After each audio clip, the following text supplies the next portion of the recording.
November wound up being a month that was a bit more back to normal for us. After an abysmal October that had much of the house sick, November saw us much more healthy, but still trying to play catch up after feeling like we lost a good chunk of time due to our illnesses last month. While I wish this looked like a lot of progress in my games, that's not really what happened. I did make progress in both of my story games this month, but not enough to actually complete either of them. There were also a couple endless games that ate a good bit of time in November, one of which was a bit of a sidetrack that I decided was best if I didn't continue. Enough with the introduction though, let's take a look at what I played in November 2024. My completed game was the endless game that I started playing during this month and then dropped so that I could focus more on getting through my story games and actually knocking games off my backlog instead of just getting stuck on games that put out more content and require a bunch of time and grinding to progress in. And that game was Final Fantasy VII Ever Crisis. I'm a big sucker for Final Fantasy VI. Since I also just finished up Final Fantasy VII and saw that there was a crossover going on, I broke down and started playing this. While it isn't bad in a lot of ways, it also falls into a lot of the issues I have with mobile style games. The worst is that this is a gacha style game. While I don't always hate gacha style games, certain systems feel a bit better than others, and this one didn't feel great to me. It is also a game that requires a ton of grinding for upgrade material, which in turn takes a lot of time or spending money. And the game is just constantly trying to sell you something. You just upgraded a weapon? Here is a deal on weapon draws for that character or weapon upgrade material. It just felt really pushy and time consuming, and while I did like the gameplay to a certain extent and I really liked the look of the game, I just got out before I found myself spending way too much time in the game. I'd rather just get through the regular series of Final Fantasy games and play the actual Final Fantasy VII connected games than play a mobile style game based on them. The story games this month haven't really changed, sadly. I did progress in both of these, but between catching up from October and getting sidetracked by Ever Crisis and a new DLC release this month, most of my progress was near the back half of the month, and even then it wasn't as much as I would have liked.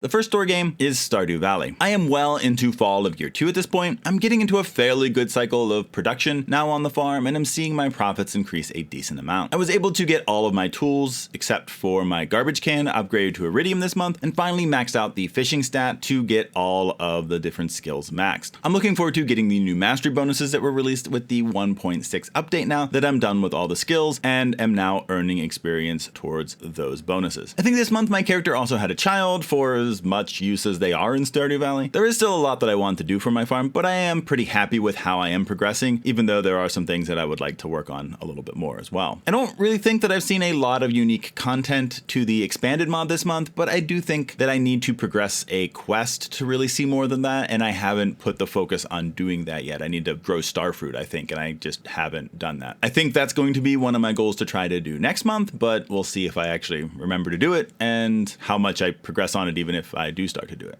My second story game is Final Fantasy VIII Remastered. I continue to play the Final Fantasy VIII Remastered, and I am largely enjoying my playthrough. I still think that the game overall moves pretty slow if you're actually trying to stock your party with magic and utilize aspects of the game like the card system. It's just such a weird feeling game in that regard. Thankfully, the speed boost helps a lot here, but it still doesn't feel good from a pacing standpoint. I like the game otherwise, it's just at this weird pace of needing to stock and take a lot of time to stock if you're really wanting to make your characters powerful, really slows that game down, and then the card game, which is excellent, is also kind of a time sink itself, even though there are a lot of systems in the game actually to really make playing cards and getting things from them really help you out in the game as well. It's just a weird feeling game. Like, I like the aspects of it, but the pacing of it feels off to me. In terms of where I am in the game, I think I'm closing in on the end of Disc 1. I'm just getting to Galbadia Garden after things go a bit unexpectedly at the Timber TV station. I think there is a decent bit more to go through before the end of the disc, but I am getting close-ish, I think, to the end of the disc. Hopefully, I'll move through that last little bit in December. I'd like to say I hopefully get through the rest of the game in December, but somehow I doubt I'll finish it, but I'm at least hoping that I'll get to Disc 3 by then. That would be kind of my more realistic goal, but we'll see what happens. Moving on from story games, I'll be focusing on games that I call endless games. These are games that don't have clear-cut endings. They can be online PvP, arcade, sandbox, creative, simulation, or party games. Some of these are games I enjoy quite a bit and keep playing off and on, while others are ones that I play for a season and then move on from. There are also games that we'll play as a family off and on depending on the month. This month wound up having a lot of variety in terms of our endless games. I think after the last month of only playing a set few as a family, people wound up picking some ideas that were a bit more unique this month. There are a couple of games on this list that I've not talked about before. One is a game that we've played before, but it has been quite some time. The other is a game that is new to us, so while there is a good variety, these are still mostly games that we've played before and have been talked about in this category in earlier videos.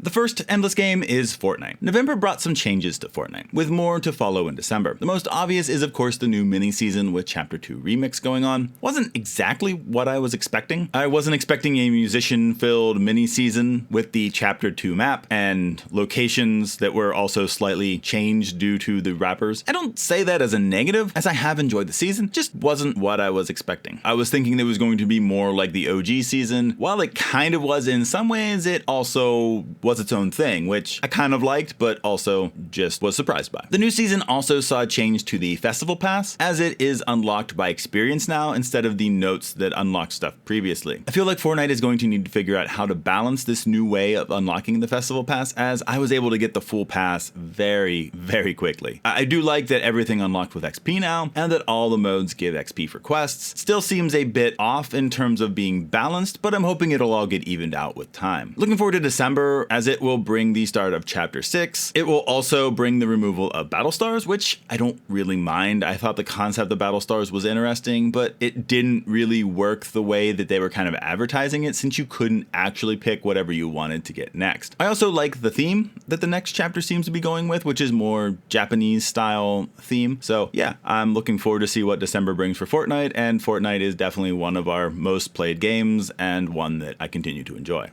Second endless game is Marvel Snap. Let me just say that I'm not a big fan of the Deadpool's Diner events. I'm never a fan of game modes that punish you and keep you from playing more, especially when you need to do an epic grind in order to get the rewards. I just don't like this mode very much at all. It's frustrating, and to me, it just brings out the very worst elements of Marvel Snap. Unlike the High Voltage event, which I thought was a lot of fun, I enjoyed it quite a bit, and was kind of the best of Marvel Snap for me, this was the opposite, and I just haven't enjoyed it either time. Even though I have wound up earning the new card for those, I usually stop right after getting it, because even though I would like the rewards past that, I just am so tired of the mode by that point that I'm just kind of done. Other than Deadpool's Diner, Marvel Snap has pretty much been the same for me as most months. I'm in the 70s, earned my Conquest variant, and yeah, that's pretty much where I end the season most of the time. I wish I could progress more, but that's pretty much where I stall out every month. And with the extra event, I wasn't even really trying to do ladder very much near the end, so yeah, that just added to my getting stuck in the 70s vibe I had going on. In terms of new cards, I wound up getting quite a few in November, so it was a really good month. As usual, I received the season pass card of Surtur, but I also managed to get Red Guardian, Speed, Frigga, Valentina, Fenris Wolf, Werewolf by Night, King Eitri, and Gore. This isn't even including all the variants from the month, so yeah, I'm very happy with how the month went in terms of getting new cards, and I'm just kind of hoping that my luck will continue into next month, as opposed to some other times where I felt like I really had a great month and then like got 2 cards or 3 cards maybe over the course of the next month, so we'll hope that that's not the case.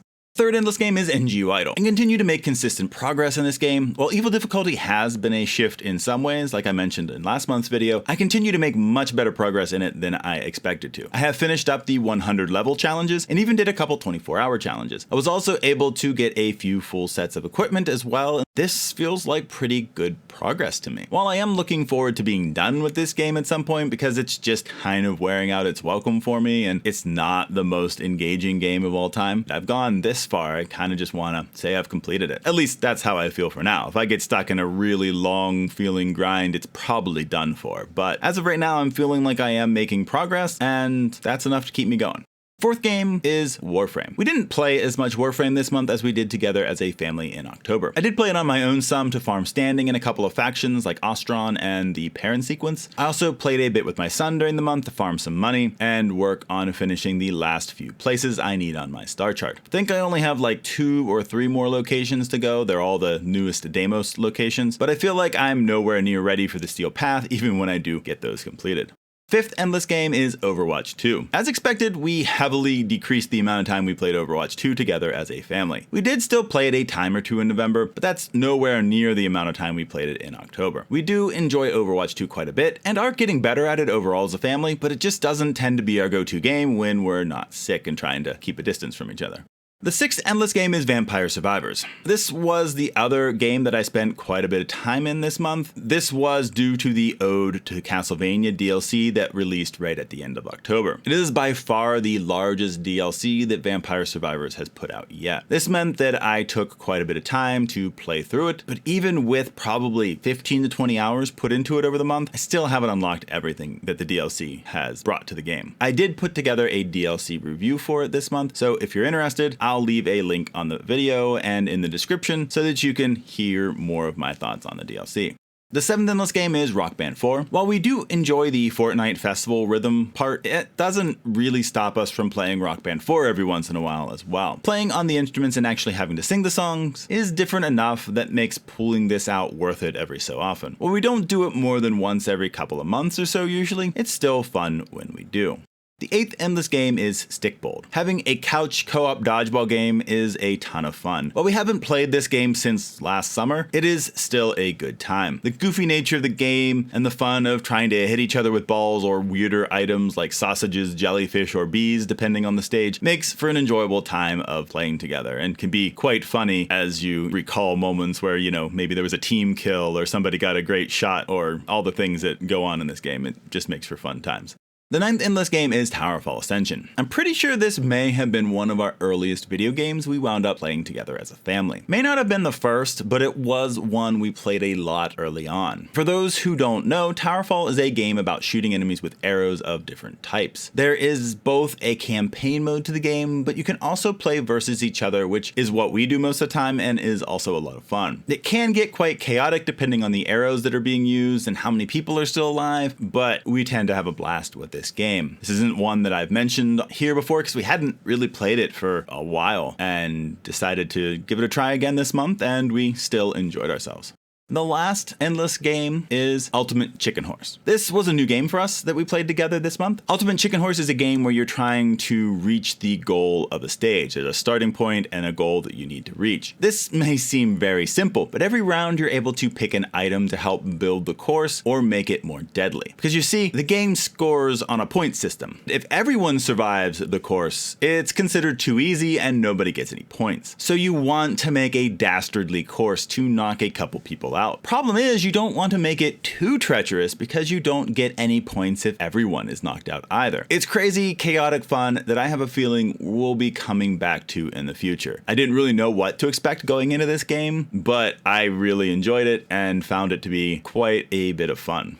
With everything getting more back to normal in November, I did start up going after trophies in one game, and that is Horizon Zero Dawn. I'm continuing to work through Horizon Zero Dawn's New Game Plus mode. I don't think I've made it too far this month, but I did make it to Meridian at least. I'm definitely not going to be going for everything in this playthrough. I may just focus in on the main story quests since that's all I really need to focus on, but I'm not always good at ignoring side quests. I do want to knock this game out though, so we'll see which side of myself wins this battle. I liked Horizon Zero Dawn, but it kind of was under what I was expecting it to be, so I'm not really relishing playing through it again. It's more of a, I liked it, it was okay, but I might try to focus in on just getting through the story. And that's what I played during November. The month was largely about getting back to normal and trying to catch up after October made us feel like we were all a bit behind in so many ways. Over the course of the month, we also played a ton of different endless games, but I didn't feel like I got super far in many of my other categories of games. How about you? What have you been playing in November? Let me know in the comments, as it's always fun to see what others are playing and if you would recommend what you've been playing. I hope that everyone had a great month and that you've been playing games that you enjoy. That's all for now though, so I'll see you in the next video.